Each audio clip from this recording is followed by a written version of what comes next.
and welcome back for another tutorial. Today I'm going to be showing you how to make a super easy catnip toy. This is called a cat kicker, and it's meant to be held and then they kind of kick it with their feet. Of course, this one is filled with handmade catnip, and I'm going to show you guys how to make catnip. It's so easy and it's very potent. I can smell it.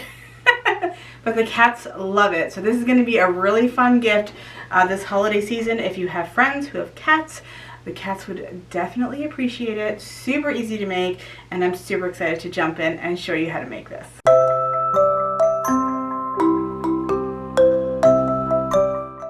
Now this part can take a while because I've been growing catnip in my garden for a few years now. As you can see, it does expand and it is growing on the outside of my garden.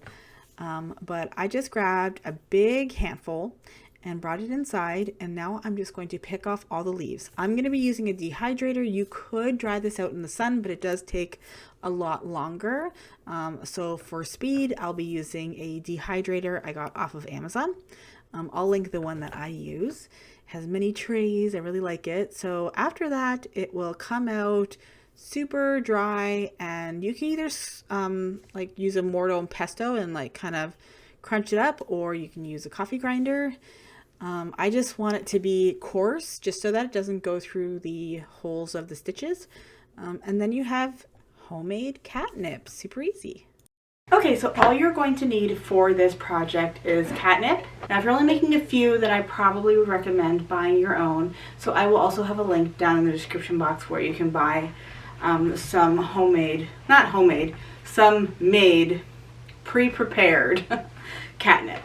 We're going to be using some cotton fabric. I'm going to be using this really cute rainbow print. We're going to be using some grosgrain ribbon that I got over at Hobby Lobby. This is 3/8 of an inch, or you can use 1/4 of an inch. I don't want to use anything thinner or thicker than that. And I also prefer to use the grosgrain rather than the silky stuff. But you can choose what you want to use for your ribbon. I just find the grosgrain is a little bit more tougher. So if your cat is like really gnawing on it, then that's what I would recommend. We're also going to use some polyester fiber fill, and that's just some pillow stuffing. I usually buy a pillow from Walmart and I use that. And then that's pretty much it. So this is a super simple, easy design. If you're interested in purchasing one of these rather than making it yourself, I will also have a link down in the description box if you want to grab one of these cat kickers, as they call them. Okay, so the first thing you're going to do is you have your fabric, and the dimensions will be located over at the blog also, so I'll check that in the description box. But you can make this in any size you want, really. This is just a really good size. I have a very large cat and it works well for her. So I have my ironing board and my iron heated up. So we're going to take our fabric, and with the shortest side we're going to fold up about 1/2 inch, and we're going to press that.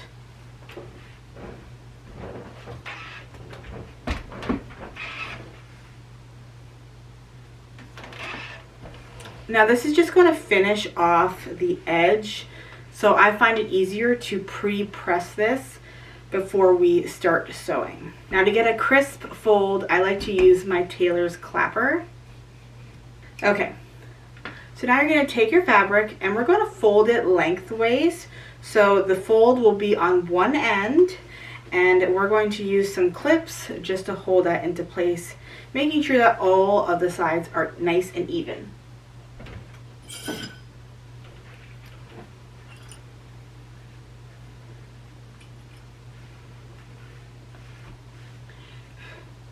And then we're going to take it over to the sewing machine, and we're going to sew up the short side and down the long side. But we're going to leave the hole that we have the hem on open.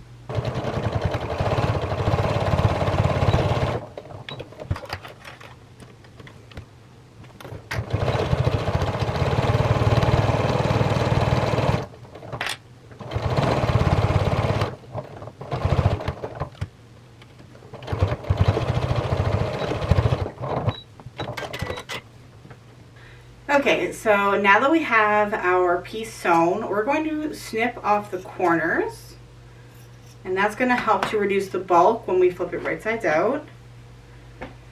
And I'm just going to flip it. And I'm going to use my bone folder to poke out the corners. And if I mention any tools in this video, I'll also have links for those down in the description box. I love this one. This is actually an old Martha Stewart one, and it's meant for paper, but it's really good for fabric too. I'm just going to get my iron again, and we'll give it another press just to make sure that that fold stays intact, and snip off any loose threads as well. So now we're going to get our catnip, and we are going to fill this. Now we're going to fill it all the way because there's way too much catnip. But I'm probably going to put about 4 good heaping teaspoons in it. And then we have our polyester fiber fill. So the first thing I do is I'll put some right down into the bottom of it. And that's just so that the end is very potent for the kitties.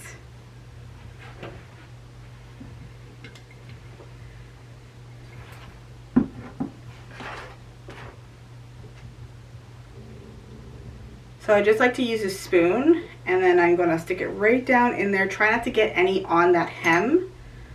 And then we will put a little handful of stuffing right down in there. Blue, that's enough.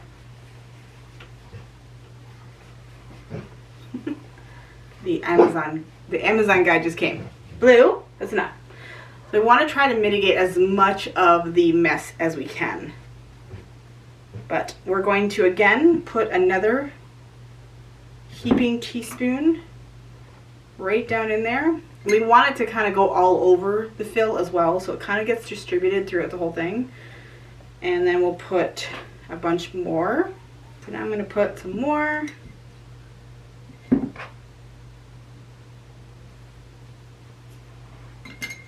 we'll add some more stuffing, and then I'm going to add a little more after this, and then we'll kind of cap it with another piece of stuffing. Just a little bit.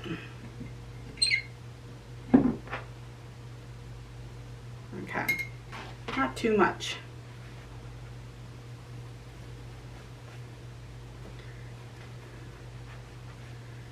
Now from here I'm going to close up my end, and I'm going to place clips, making sure all of the catnip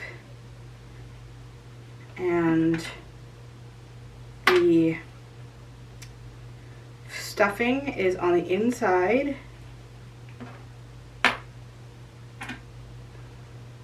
And then we can prepare our optional little ribbon decor. I'll put the lid on this because it's very potent.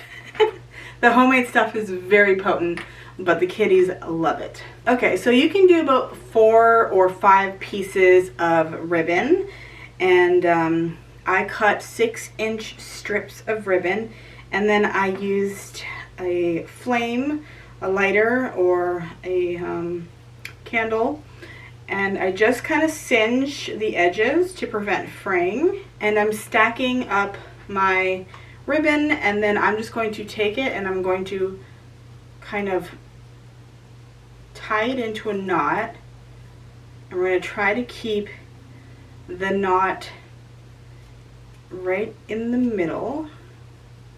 And the reason why I do this is because I want it to not be able to be pulled out of the stitches. So by creating this big knot, you essentially make kind of a stopper. So I'm going to take this and insert it into the center. Just stick the knot in, and then I'm going to take the clip and put it in the middle.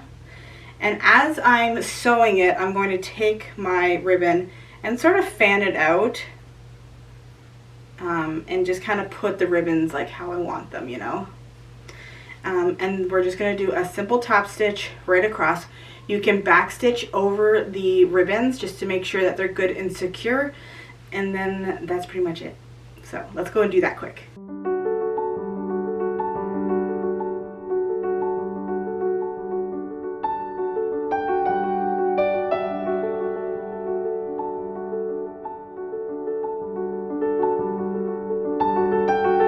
Okay, and that is it. How cute did this turn out? We're just gonna make sure that any of our threads are snipped off and nothing is poking out of the seams. I did 2 rows of stitches just to make sure that this ribbon is nice and secure. We don't want it to be pulled out. I like to keep my ribbons short just because I have had experience with a dog taking in something very long, and it did not turn out good. So, you know, with cats, they tend to have smaller digestive systems or anything. So if for some reason a cat took in a very long ribbon, that could be devastating. Also, like, their tongue is designed to push the fur down their throat. So if they have a long piece of ribbon and they take in a part of it, they will have no choice but to swallow that ribbon all the way down.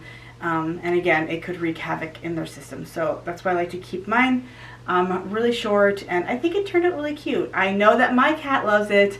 She is very tubby and isn't super active, but she'll definitely just lay there and hold it and then lick it. It's so cute.